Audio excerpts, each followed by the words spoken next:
You're listening to an Airwave Media Podcast.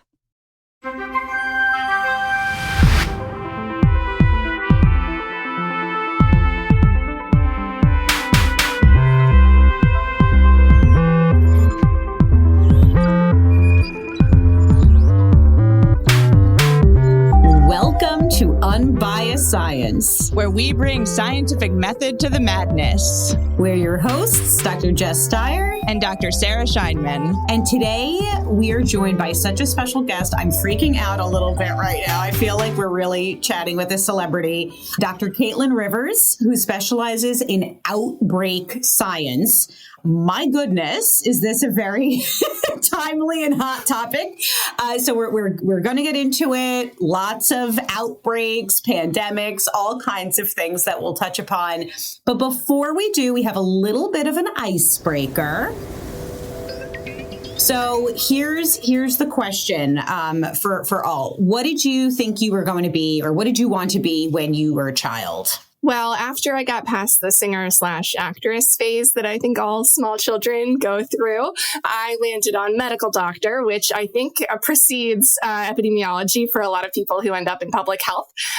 Public health, epidemiology in particular, is one of those careers that there's not a lot of visibility or awareness of. So if you have a sense you like science, you like health, I think medical doctor is where a lot of people start. But I quickly went on to epidemiology and have been there ever since. Love it. Similar story, but I'll wait. Sarah, go on. I have crippling stage fright, so I did not go through a actor-singer phase when I was younger. However, when I was in middle school, Grey's Anatomy came out for the first time. And so I was like, this is cool. I want to be a surgeon. And then I kind of realized a little bit more of like what that entails. And I actually did take a brief detour to medical school before I became a research scientist. But that's a longer story for another time. And now I really want to be an astronaut. But I'm a neurobiologist. So there you go. I love that, Sarah. So when I was very young, I was sure I was going to be a veterinarian. Love animals, absolutely love animals. But then it dawned on me that you're dealing with sick animals and sometimes not great outcomes. So that was quickly a no-go for me. And then Caitlin, very similar to you, thought the whole, med school thing, but that was not what I was passionate about. It was the healthcare, the math, the numbers. And so I ended up in public health, data science as well, evaluation science. So similar. All right. One more question. I feel like we have to ask this if we're talking about outbreaks, pandemics, and all that good stuff. Did you have a pandemic hobby? Early on when we were all locked in our house, what were you doing, Caitlin? I sure did not, because I specialize in outbreaks, epidemics, and pandemics. I was flat out busy the entire time. All three of my kids were home, of course. I had 1-year-old twins at the time, and my oldest was 5. And so I had no hobbies at all. I'm not sure I even slept during that whole period. But sometimes I joke with my friends, like, of course, you have a little bit of a dark humor if you're in this field. Like, next pandemic, count me out. I'm doing the sourdough. I'm doing the gardening. Like, I need to squeeze that in. Caitlin, twin 1-year-olds? Holy cow. That, first of all, like with no pandemic, that would be a lot. So props to you. Amazing. It was terrible. Yeah. I don't know how any of us survived with our sanity intact because it was really tough. Oh my God. Oh my. Sarah, what were you doing? I'm proudly childless.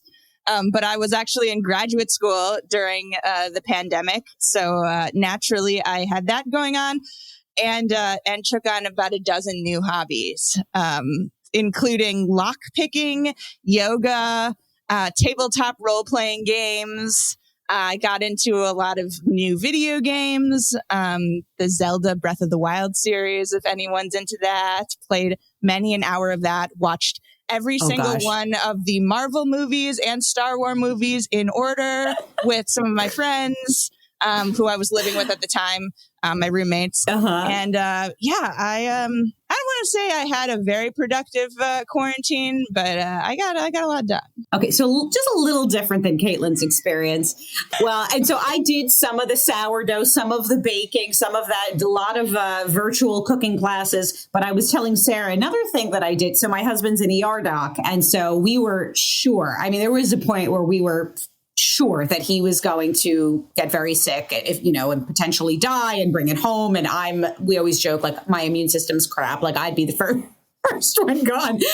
So got into a little will writing and end of life directive and all that good stuff. So little dark, but yeah, luckily didn't have to use any of those things. But so on that very happy note, not to make anyone feel uncomfortable, I just tickled Sarah right now. She's just dying over this. All right. Now everyone's going to think I'm dark and twisted, which I am, but like, come on. You are. So now they know the real you. Wait, actually, before we get into things, I have to read Dr. Caitlin Rivers' bio. It is so impressive. You'll understand why I'm freaking out right now. It's a public health data scientist. I mean, this is like I can't even talk. But okay, Dr. Caitlin Rivers is a distinguished epidemiologist and associate professor at Johns Hopkins University with a PhD in epidemiology and an MPH in infectious diseases. Her work focuses on improving outbreak response and pandemic preparedness policies and practices. Some highlights of her career, and oh my goodness, there are many. We will link to her bio in our show notes.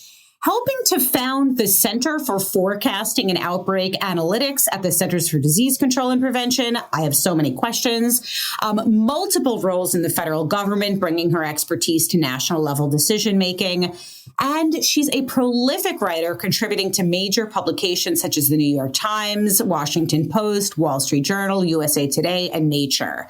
She is also the author of Force of Infection, which is a newsletter that everyone needs to subscribe to immediately. It's dedicated to tracking and analyzing outbreaks, epidemics, and pandemics. The newsletter provides weekly weather reports on respiratory and stomach bug activity in the U.S., as well as food recalls during peak seasons. Her insights have given early warnings on significant public health events, such as the Tripledemic and norovirus surges. And may I just jump in?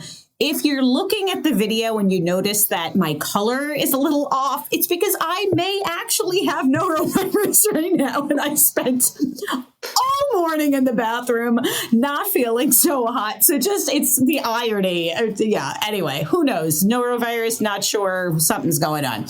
But anyhow, Sarah, you love to kick off an episode with, setting the stage with a nice definition here. So maybe you could just start off, like, when we say pathogen, what happens to the body when you become infected with a pathogen? Just set the stage a little bit before we start picking Caitlin's brain about multiple outbreaks that we're experiencing. Absolutely. I feel I'm in the presence of two public health goddesses right now, and I am over here but a humble biologist. So I will start things off by just giving a little bit of an overview of kind of what happens when we get infected with a pathogen. And first of all, what are we talking about when we say pathogen? Pathogens, I feel, are also often referred to as germs, maybe is a term that most people are familiar with. And these can come in many shapes and sizes, including bacteria. So we can get bacterial infections, infections from protozoa, from fungi. And then most commonly, I think the type of pathogen that causes the majority of pandemics and epidemics are viruses. So let's just use the virus as an example of what happens when we get infected by a virus. So you both have small children. So let's take the example. So a child sneezes in your face. And then, what happens then? Like, how do we go from that to being full blown ill on the couch, not being able to move? So how does this cause disease? So from the pathogen's perspective, from the perspective of the virus, there are a few different stages in what causes a disease. The first stage is adhesion. So the virus is going to enter the body, and usually it enters the body through the path of least resistance. So let's just say it enters the body through the front door if it's open. So that could be through the nose, the mouth, the eyes, any other opening in the body. So the virus enters the body, we'll say through the epithelial cells lining the nasal passage. All right, so the second stage is we have invasion. So then the virus is going to come in and it's going to invade the cells.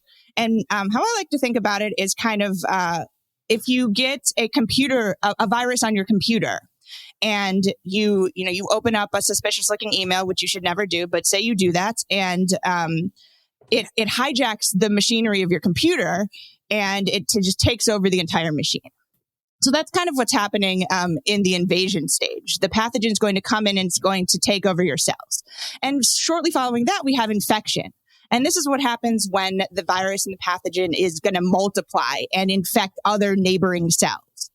And at this point, this is kind of where you're going to start to experience most of the symptoms. This is where you're going to get really sick. And then the fourth and final stage is going to be transmission. And that is when the host or when you start to sneeze and move the virus to other people, children's, adults, whoever's nearby, and you restart the process all over again. So it's a lovely cycle. So broadly speaking, that is what happens when we get infected by a pathogen. Thank you. That was amazing. Thank you, Sarah. So now, Caitlin, let's talk. So we're talking about thank you, Sarah, setting the stage about infections and how we get sick. Now, how does something move? First of all, how do we go?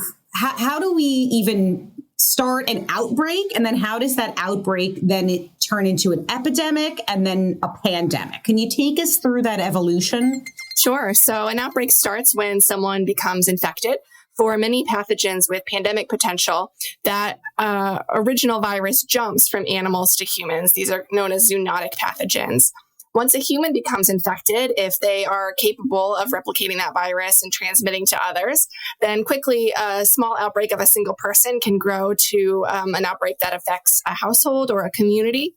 Now, when things really get troublesome is when those humans move from one place to another, bringing with them the virus or the pathogen to other communities. If the footprint of that outbreak gets large enough, we consider it an epidemic. So there's no really hard and fast rule for when an outbreak becomes an epidemic. But generally, if it's crossing borders, if it's a regional event, then we're entering epidemic territory. If the event grows even larger than that, potentially affecting several continents, then it's considered a pandemic. Not all pathogens are capable of causing a pandemic. Not all transmit well enough to really get moving like that. But we obviously pay special attention to the ones that do have that capacity. So is there like a contagion factor? Is that what you're talking about? Like that's going to predict whether something has the potential to become epidemic, pandemic? And is there there's no set threshold, right? Is it like there's a certain contagion factor that, trigger that it's on our radar, or is it less exact? There are certain families of pathogens, viruses in particular, but some bacteria that are known to have pandemic potential because of how easily they spread and some of the other epidemic dynamics, some of the other transmission characteristics. But the one simple number that we use to evaluate whether an outbreak is growing or whether it's shrinking or whether it stay the same is the reproduction number. And if you've ever seen the movie Contagion, there's a cute scene with Kate Winslet she goes through this. But basically, the reproduction number is the average number of secondary cases per primary case. So it's just if I become sick and I pass it to 2 other people, then my reproduction number would be 2. And you can imagine on a population scale, you can sort of average this and figure out whether or not the pathogen is growing in its spreading, or whether it is shrinking. A reproduction number of 1 means the outbreak is staying about the same size. So 1 person transmits to 1 person. And so over time, the same number of people grow. Anything above 1 is a positive growth. Okay.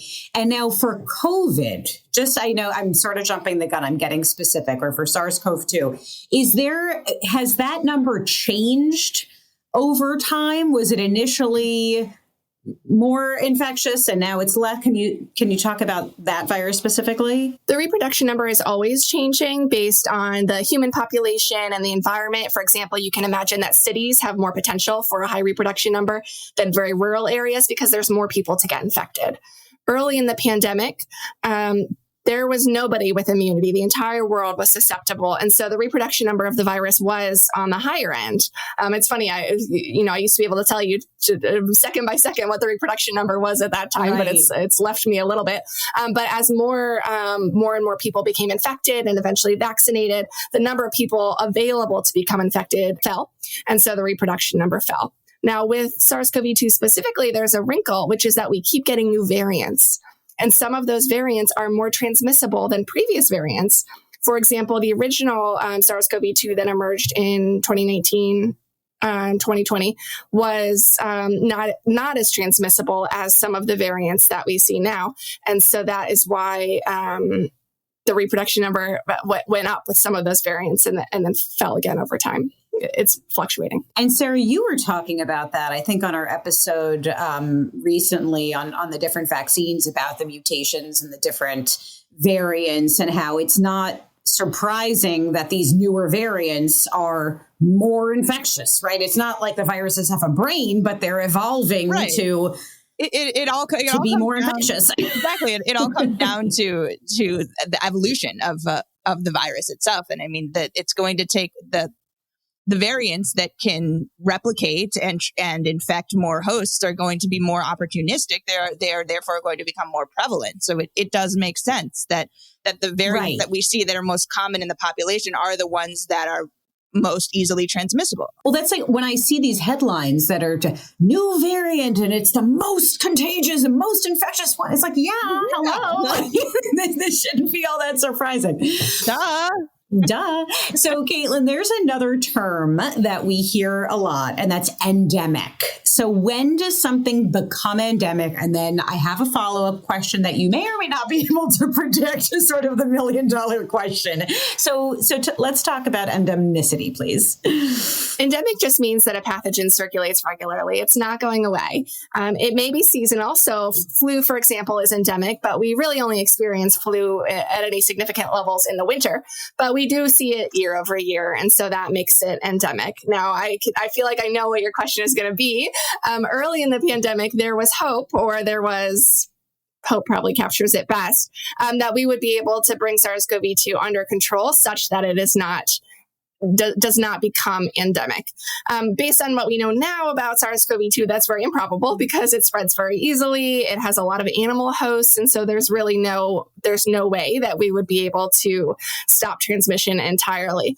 But if you rewind back to 2003, the ancestor of SARS-CoV-2, which is just SARS-CoV, it was brought under control and no longer circulates. And so that was kind of the pattern of the model of thinking maybe we can put an end to this. So would you say COVID is now endemic? And then follow-up question, when someone says, are we still in a pandemic? How do you answer that question? It is endemic. We will live with it year over year into perpetuity, at minimum, until we invent a vaccine that stops transmission. So yes, it is endemic. I do think we've moved from a pandemic to an endemic state. That's not a comment on the severity of the situation or the risk to the individual or the population. It really just refers to the epidemic dynamics. And because we are now nearly 5 years in and we are seeing these twice yearly surges, I do think we've reached a state of endemicity. Now and I'm sorry, Sarah, I know I'm like firing away because I am in the zone right now. By all means, I am learning a lot. I'm just riveted over here. So, Caitlin, you mentioned how we can sort of predict flu seasons, right? We know when to expect those surges in cases. Can we say the same for COVID, or is it less predictable? Do we not fully understand seasonality? Is there seasonality to COVID? This is a bit of an open question. There are some epidemiologists who think that the annual patterns may still be in flux. I feel like we've now had several years of a summer surge and then a larger surge in the winter. That's what I and know. So I don't see any reason why we wouldn't expect that going forward. There's no open questions or variables that could change, in my opinion. So, for example, before we had vaccines, you could think, maybe when we get vaccines, that will change the annual pattern. Well, we have vaccines and we have for a while. And so there's no kind of question marks like that make me think that we can expect anything different going forward. Now, I will say the exact timing of the waves, it's maybe not difficult to predict, but it's not what I thought. For example, this summer we had a quite serious wave and it came earlier than I expected it. And so there can still be some variability or some uncertainty about when exactly we can expect surges. But I think summer and winter is generally correct. Now, when we're talking about pandemics, and epidemics and outbreaks, are we only talking about viruses? No, there are bacteria that have pandemic potential. Tuberculosis, for example, is one of those pathogens that we don't call a pandemic and don't think of as a pandemic in the same way that we do SARS-CoV-2 because it has been circulating for so long and is kind of a well-established, well-known problem. But tuberculosis is caused by a bacteria and has an enormous footprint and certainly can transmit easily from person to person without adequate control measures. So it's possible, but viruses are definitely the main culprit, the main candidate for the next pandemic pathogen. Now, okay, next question is, and I don't know, well, I have a million questions, but how would you say that we handled the COVID pandemic? Would you, or maybe we could just comment on what did we do well? What were maybe some lessons, things we could have done better? Any commentary on that? I don't know if that's controversial to ask. I'm so curious what she thinks. No, I mean, a few strong points were early detection. We being the global public health community, identified the emergence of SARS-CoV-2 very quickly after it first appeared in the world, as far as we know, early days of China. And then we were able to track it fairly well as it moved across the world, Italy, New York City, for example. And so I do think that there's a strength there. And of course, the advent of the vaccines is probably one of the greatest medical moonshots in history. And so I think that is absolutely a testament to the strength and value of the biomedical enterprise. But there were also a lot of really rough spots. I talk about this in my book, Crisis Averted, which is coming out on October 8th. I think communication with the public was a real weakness. I think that there were a lot of missteps, some of which are still thematically similar to missteps that I see today. One I would highlight in particular is an unwillingness to level with the public about the severity of what we were going to face. I think that senior leaders in the U.S. government said the risk to the American public is low, well after it was obvious that the risk was not low. And I think that does a real disservice to people to not bring them along as the situation is unfolding, help them to understand what we're likely to face and prepare themselves and their families. And so I think communication was a real gap and a real misstep. I could probably go on and on, like the highs and lows, but communication, I really want to emphasize as a major weakness because we have opportunity to communicate about outbreaks and epidemics all the time.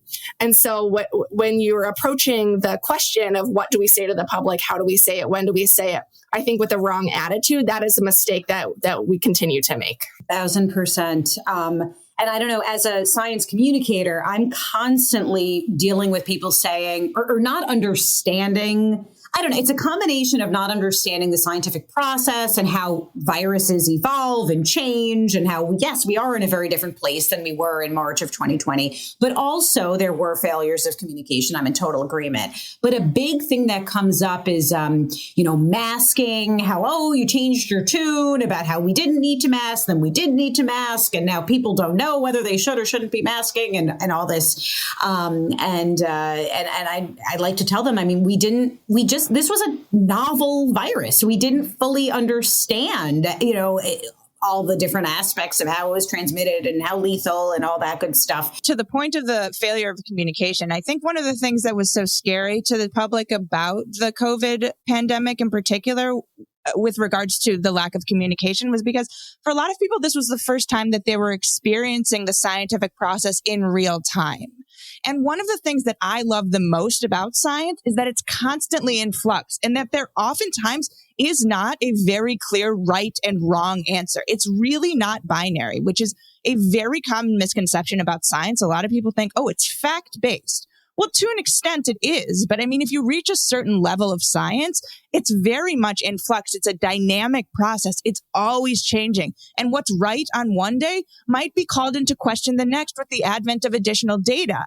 And that's what makes it such a beautiful thing, but also what makes it so tricky for a lot of people, because it requires you to sit with that uncertainty, which a lot of people don't necessarily or are not comfortable associating with science.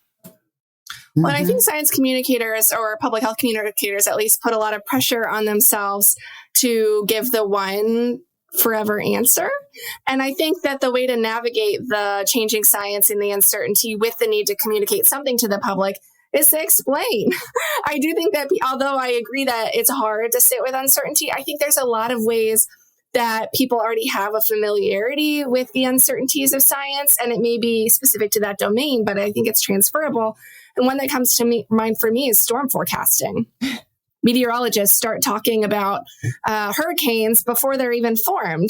There's one kind of brewing right now, and I'm not exactly sure what the meteorologists are saying when they're describing the waves and the atmosphere and whatever. But I understand that they are telling me that they are not exactly sure what's going to happen. They have some concerns. They may dissipate, they may strengthen, and that I should pay attention. And I feel like that kind of bringing the public along with the message is not something that we're very comfortable with in public health. And I think that's a real opportunity for us to evolve. Oh, I love that so much. I agree. We have to lean into the nuance. We have to share the uncertainties. I am in total agreement, because otherwise I feel like then we're falling into the same patterns as those who put out misinformation, the very absolutist, very black and white. This is all good. This is all bad. So I'm in total agreement. All right. Lots of ground to cover. Let's say, okay, so there are other outbreaks that are, percolating and happening right now. Mpox, there's avian flu, measles, which absolutely terrifies me given how contagious it is. Where should we jump in, Caitlin? I don't know. Does one speak to you right now that where we can start the conversation? Yeah, it is. It's a long list right now. I would also identify Marburg in Rwanda as a new threat. That Marburg is a very serious viral hemorrhagic fever. So I'll leave it to you to pick the entry point. Well, let's start there. This is not on my radar. I'm glad that we're chatting. And it looked like, Sarah, you were surprised as well. I don't know if this, No, nor is it on mine. Okay. Well, thank goodness for Caitlin. Tell us.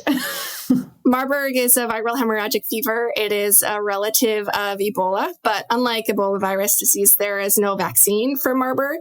The case fatality rate exceeds 50%, is a very deadly virus, and it spreads from person to person through close contact. Caregiving, in particular, healthcare workers can be at particular risk because of their relationship to patients with viral hemorrhagic fever. There is currently an outbreak in Rwanda. It was just announced over the weekend. And one of the things that concerns me about this outbreak is it already has a pretty big geographic footprint. So if memory serves, 6 health districts are affected. This means that the virus has moved around and is now, there are multiple locations that public health officials will have to pay attention to in order to implement control measures, which is obviously a much more logistically complex situation than if you have a single epicenter where you can devote all of your attention. You said a case fatality rate of over 50%. Unfortunately, yes. Wow. And it's highly contagious? It's highly contagious in the sense that family living, caregiving, those are environments where we see a lot of transmission. It is not public transportation or casual contact transmissible, probably in part because people with Marburg are so desperately ill that they're not out and about. I just want to make that distinction because we've seen across all of the different kinds of outbreaks that it matters a great deal when they're transmitted and what kind of condition people are in when they're infectious. And so this is really one that requires very close and sustained contact. Sarah, where you look like you're about to ask something. So you said it's similar to Ebola. That's right. And just to clarify, case fatality rate of 50% means that 50% of people that are infected will end up dying from this. Based on what we know, yes. And some estimates of the case fatality risk are even higher than 50%. You see 60%, 75%. It's a very serious viral hemorrhagic fever. Oh my God. You just took our breath away. This is wow.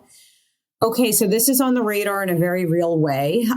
So you said, so we have a vaccine for Ebola, but we don't have one for this. I would imagine, well, that's another conversation. I'd be curious if they're related. Does that make it potentially easier to develop a vaccine for this? I would imagine that's in the works, maybe. I don't know. But wow, sorry, Caitlin, go on. There are candidate vaccines that are in the research and development pipeline.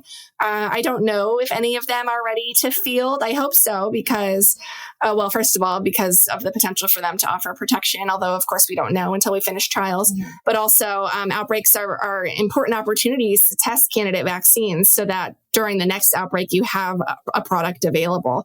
This was one of the very few silver linings of the 2014 Ebola outbreak, which was a desperate tragedy. But the vaccine was fielded in time to allow scientists to collect data to determine that it was safe and effective. And now, fast forward 9 years, and there are Ebola vaccines that clinicians can offer to people in affected communities. Okay, if we can move on, I would love to talk about measles. I keep reading news stories of outbreaks. There was just one in Minnesota. I was trying to pull up the stats on that. Twin Cities area is grappling with a significant measles outbreak, 51 confirmed cases, including 9 new cases in September alone. It has already led to 12 hospitalizations. The outbreak reached Minneapolis Elementary School, where over 25% of students were not fully vaccinated. The majority of cases are concentrated among unvaccinated children.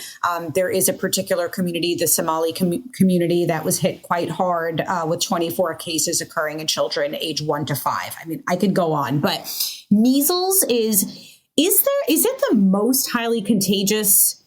It is, right? I can't think of anything else that's more contagious. Does it have why is 18 the number that's standing out to me? I might have made that up. Is that the reproduction number for measles has been estimated anywhere from 12 to 18. It is by far the most infectious virus that is known to man. Thankfully, we have a very safe and effective vaccine. It's usually given in the measles, mumps, rubella formulation, or MMR. But vaccination coverage rates in the United States have been declining, as I'm sure you know. And so that is creating pockets of children who are susceptible. And anytime you have a clustering of people who are susceptible, that is tinder for an outbreak. Tinder, that's the perfect word. I mean, really, it's scary to me to think of that, and to your point, we have the MMR vaccine after 2 doses. It's something like 97, 98% effective. This is so highly preventable, and it makes me crazy when I see the uptake rates declining. This is considered right now just an outbreak, right, Caitlin? It's not something, we have not reached endemic status with measles yet, correct? It is just an outbreak. And it's interesting that you raise the prospect of endemicity because around 2001, measles was declared eliminated from the United States. So we reached an official status that declares that measles is not a problem in the United States anymore. There is questions about whether sometime in the future we will lose our measles-free status because of these repeated outbreaks. Now, I think in order to lose your elimination status, you have to have sustained transmission for, I want to say it's a year. So we're not there, thankfully. But if we continue to have this popcorning of outbreaks in Minnesota and New York City and Oregon, then it's not impossible that we would someday face a situation of losing elimination status. And with a pathogen that is so highly transmissible and infectious, we need to have a very high vaccine coverage rate, right, to really block that transmission. And I can't remember for measles, I think it's at least 90%, right? Yeah, I thought it was even higher than that. Yeah. And there are many counties across the U.S. that are far below that threshold. So this is one that really freaks me out. There's a misconception, too, that measles is mild. But in fact, about half of the people who have been diagnosed with measles this year have been hospitalized. And so it's not true that it's a mild pathogen. It can actually be quite dangerous. Thank you for adding that. Absolutely. It's seriously something we need to be concerned about. And even with the 90% vaccination rate, we're seeing all of these outbreaks. So although and Caitlin, correct me if I'm mistaken, but most of the outbreaks we're seeing, I think, are in communities where we're seeing levels lower than that 90%, thus really underscoring the importance of vaccination. And I did want to point out there are, for parents who might be listening, whose kids have not yet received that second dose, there are ways where you can get an earlier dose if you are living in an area with an active outbreak, or if you're traveling to an area with an active outbreak. I have the details of all of that we have them on our page, and I could reshare the stories and link in show notes. Okay, what else? Mpox. Where do we stand with Mpox, Caitlin? In 2022, there was an epidemic of Mpox that primarily affected men who have sex with men. It was transmitted through close, intimate sexual contact, and it was pretty confined to the gay community. What we're seeing now, though, is a change in the epidemiology of that virus. The 2022 outbreak was caused by clade 2, and that just describes the specifics of the kind of virus. But what we've seen recently is an emergence of clade 1b, again, a related but slightly different virus. And we're seeing that clade 1b is spreading more easily between people through heterosexual intimate contact, household contact, maybe contaminated linens and contaminated items. And the consequence of the change in this kind of epidemiology is that it's spreading quite rapidly, quite severely right now in parts of Africa. So the Democratic Republic of Congo is heavily affected, Burundi, and we're seeing kind of the footprint of that outbreak grow and grow and grow. And so that does raise concerns for me about that we may face importations here in the United States. Do we have an Mpox vaccine? Yes, we have the Jynneos vaccine, which is given in 2 doses. And on that note, I saw New York State, at least, I'm not sure if other places, they sort of relaxed the vaccine requirement. You no longer need a prescription, I don't believe, in New York State. I think you could opt to get the vaccine if you feel inclined to do so. So, yeah, wow. Sarah, any other questions about Mpox or, yeah? It always confuses me why you need a prescription to get a vaccine. I don't have an answer. It just seems like because I got my flu shot yesterday. I just went up and I was like, "Hey, can I get a flu shot?" And they were like, "Yep, sure."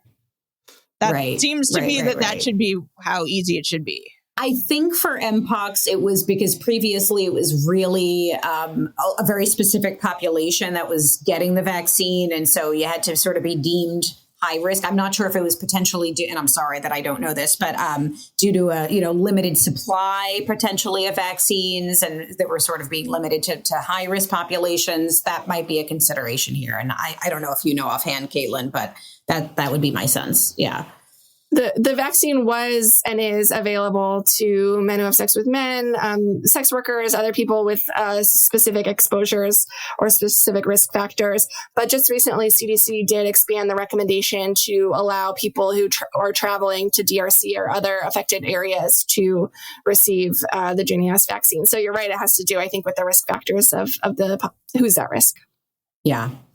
All right, Caitlin, we have to talk avian flu. I don't know. Actually, I was totally riveted to your newsletter on this because not a great update came out just I think it was a couple of weeks ago at this point, that there was a human case of H5N1 avian influenza reported in Missouri without known contact with infected birds or animals, raising concerns about potential new transmission pathways. So, Caitlin, can you sort of what are we talking about here? Initially, we were mainly just concerned about farm workers who are in direct contact with birds. There was, people should not be drinking raw. Well, why are we talking about raw milk? What are we talking about here? Sure. So H5N1 is a highly pathogenic influenza. It is not the seasonal flu that we get vaccinated against and takes down about a third of us each year. It is a different specific kind of influenza. It's been circulating very widely in wild birds for years now. And all of that circulation around the world has given it an opportunity to find new hosts, find new animals to infect. So this spring, it was identified in dairy cattle in Texas. And quickly, epidemiologists and their veterinary counterparts realized that really dairy herds around the country had become infected with H5N1. This was a very surprising development because cows are not known to be common hosts for any kind of influenza. So that was definitely a startling development. Now, one of the consequences or results of the virus making it into dairy cows is that those animals have a lot more contact with humans than wild birds. And so that human-animal interface gave the virus a lot of opportunities to find humans. And so over the course of the summer, there was something like 14 cases of H5N1 identified in farmers who had contact with infected animals, but there was never any evidence that it made it onto other humans. There was no human-to-human transmission. But just in the last few weeks, there's been another concerning development. So I do feel like there's sort of this drip of developments that makes me nervous. There was a man hospitalized in August with H5N1. And what was surprising about his infection is, or I suppose we don't actually know if it's a man or a woman, so I'll say there. What was surprising about their infection is that they did not have known contact with animals. And so it's a mystery about how this person became infected.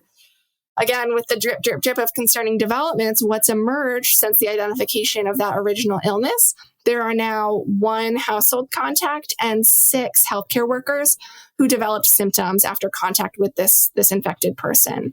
None of those contacts were tested at the time. There was no reason to think they might have H5N1. None of this was known.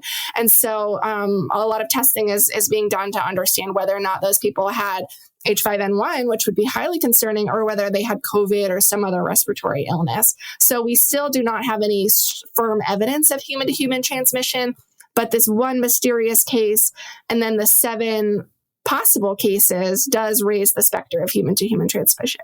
Oh my God, you guys are like detectives. Yeah, epidemiologists are known as disease detectives. Honestly, that's right. I would watch the crap out of a police procedural show, except not police procedural, just like epidemiologist procedural show, where it's just like you're like, well, it's a mystery, and like this person was infected, and how did they get infected? Because they didn't have any contact with birds, and this is fascinating.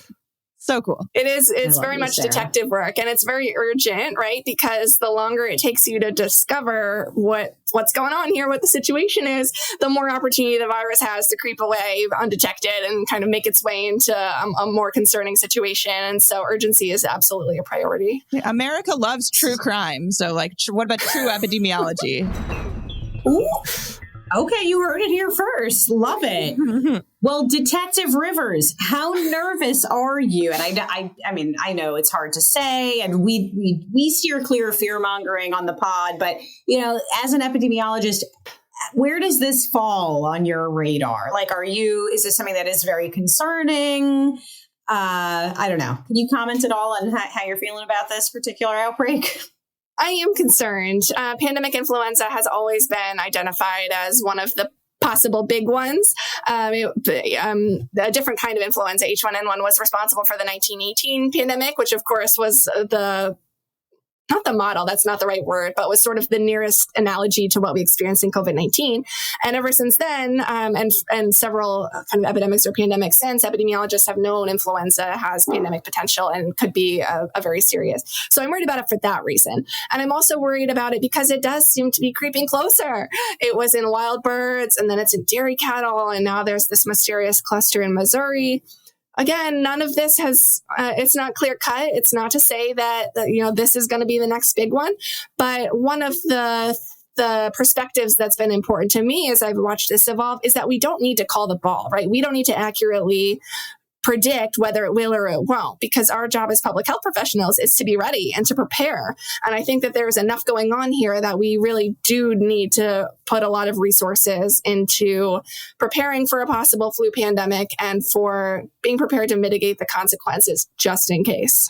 Okay, we didn't even get to norovirus, but we might need to have a completely separate episode on that. And I'm just worried that if we talk about it, something's going to come up. So let's table that for now, if that's okay. I have one more big question for you, Caitlin, that I'm curious about. And Sarah, certainly feel free to jump in. I'm sure we both have tons of questions. How do you feel like we're prepared? I mean, I guess that I always hear, like, what if there's another pandemic? Do you feel like we're in a better position than we were in 2019? Do you feel like we've come a long way, or how do you think we'd fare? Unfortunately, I don't think that we're in a better position. We may actually be in a worse position, depending on how you weight the different factors. I think three innovations that are particularly strong are the Center for Forecasting and Outbreak Analytics, which Jesse mentioned. I was one of the founding members of. I'm very proud of that organization, and I think that does contribute to our readiness. So that is a new strength. Wastewater surveillance, I think, is a new strength that's really only become widespread since the pandemic. And the third is the mRNA vaccine platform, which is can very quickly let scientists spin up a new vaccine and move it into clinical trials. So those are the three strong points. But unfortunately, on the other side are many weaknesses. The trust in public health has degraded in the public substantially, and I think that's really going to detract from our ability to lean on the public or bring the public into public health control measures. Public health officials are very tired and worn out from the pandemic and from the constant pressures of underfunding.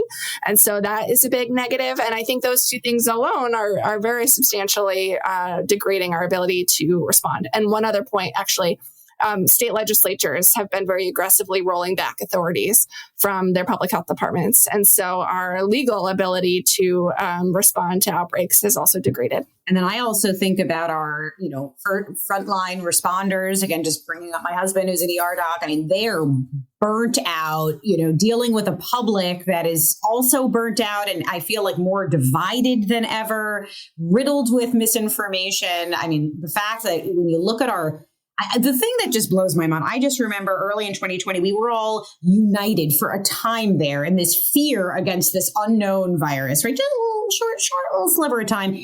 And it was like, oh my gosh, we're working on a vaccine. Help is on the way. And then we get it. And now look at our numbers. We're begging people to get this vaccine. I mean, it just, I don't know. Blows my mind. So for multiple reasons, all the reasons you laid out, then you look at our frontline first responders, healthcare clinicians, a public that's burnt out, doesn't trust the medical and scientific establishment. I don't know. I'm feeling very similarly to you, Caitlin, and it is really quite unfortunate. You'd think that we just went through this and we'd have learned some lessons. So sorry to sort of end on that. Oh, I was going to say, this is bleak. I'm sorry. Okay, Sarah, you were going to say something. Do you have something less bleak, or are you team bleak? Just more bleakness. What I was going to add is a failure that I think, in my opinion, a failure that we had was addressing the mental health of people during the pandemic. I think that a lot of people, I think that we definitely, the data is there to support that during the pandemic, especially during periods of quarantine, there were increased rates of depression and anxiety amongst the general public. And especially with regards to children and adolescents staying home from school and being held back from engaging socially during very crucial points in development. There have actually been a couple of studies on the neurological effects of this type of isolation on brain development in children, and what they have shown.